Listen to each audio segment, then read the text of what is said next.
wabarakatuh. Hai semua, perkenalkan nama saya Sri Kasria dari Prodi Sistem Informasi semester 5. Di sini saya akan menjelaskan tentang struktur dan infrastruktur organisasi guna untuk menyelesaikan tugas mata kuliah Tata Kelola Teknologi Informasi. Baiklah, di era modern seperti saat ini, yang dimaksud dengan infrastruktur sistem informasi dalam sebuah perusahaan itu terdiri dari network, facilities, room server, OS, dan application support lainnya. Nah, di dalam infrastruktur sistem informasi ini sering dikaitkan dengan 3 buah entitas yang tidak dapat dipisahkan, di mana 3 buah entitas ini terdiri dari people, proses teknologi, dan komponen-komponen lainnya. Nah, itu semua teman-teman.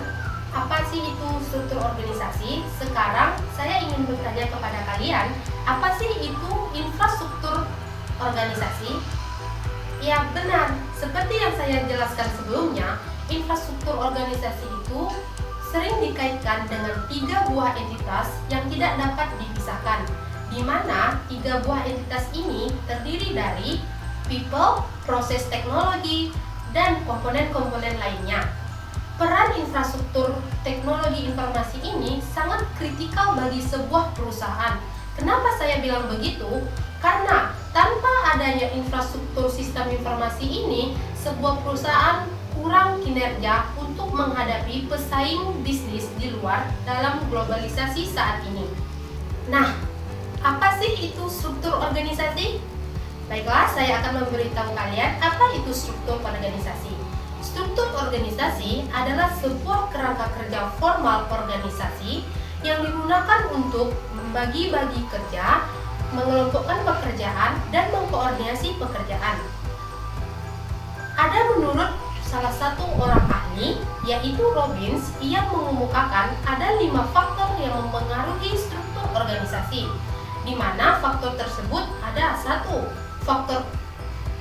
faktor pembagian kerja, 2 faktor koordinasi, 3 faktor hierarki, 4 faktor departementasi, dan yang terakhir faktor rentang kerja.